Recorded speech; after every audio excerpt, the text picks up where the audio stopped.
la seconde confession helvétique, ou exposition simple et abrégée de la doctrine chrétienne dans sa pureté, par Heinrich Bullinger, 1566. Chapitre 1 de l'Écriture sainte, la vraie parole de Dieu. Nous croyons et nous confessons que les livres canoniques des saints prophètes et apôtres de l'Ancien et du Nouveau Testament sont la vraie parole de Dieu. Ils ont en eux-mêmes une autorité suffisante et ne la tiennent pas des hommes, car Dieu lui-même a parlé aux patriarches, aux prophètes et aux apôtres, et il nous parle aujourd'hui encore par les saintes Écritures. Dans cette Écriture sainte, l'Église universelle du Christ voit pleinement exposé tout ce qu'il faut croire en vue du salut et pour conduire notre vie d'une façon qui soit agréable à Dieu. C'est pourquoi Dieu nous défend expressément d'y rien ajouter ou d'en rien retrancher. Nous croyons donc que c'est dans ces écrits saints qu'il faut chercher la vraie sagesse et l'authentique piété, la réformation et le gouvernement de l'Église, ainsi que l'enseignement de tous les devoirs d'un chrétien, les doctrines qu'il faut tenir, la réfutation de toute erreur et les avertissements.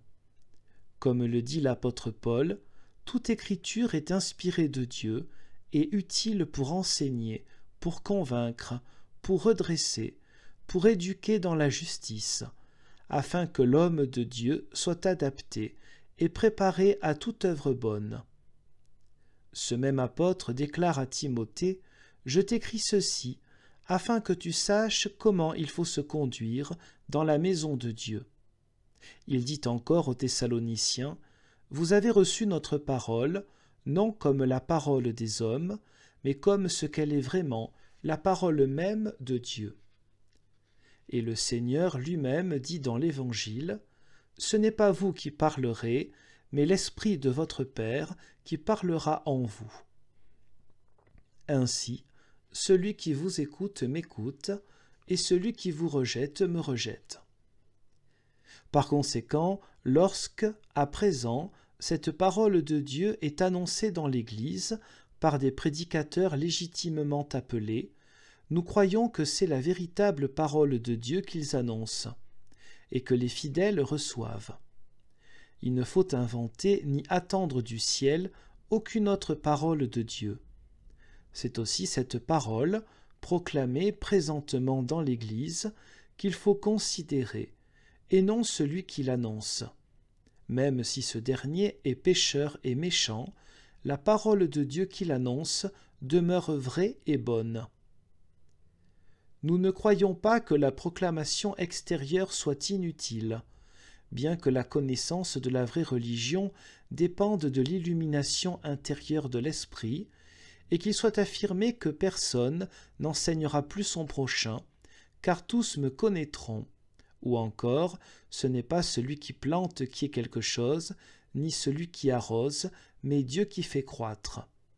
Quoique nul ne puisse venir au Christ si le Père ne l'attire, en l'éclairant intérieurement par le Saint-Esprit, néanmoins nous savons que Dieu veut que sa parole soit proclamée de vive voix. Certes, Dieu aurait pu, dans les Actes, instruire le centenier Corneille par le Saint-Esprit ou par des anges, sans le ministère de Pierre, mais l'ange lui-même le renvoie à l'apôtre, il te dira tout ce que tu dois faire. En effet, celui qui éclaire intérieurement les hommes par le don du Saint-Esprit a aussi commandé à ses disciples d'aller dans le monde entier et de prêcher l'Évangile à toute la création. C'est ainsi qu'à Philippe, Paul a annoncé la parole de Dieu à une marchande de pourpre appelée Lydie, mais c'est Dieu qui lui ouvrit le cœur.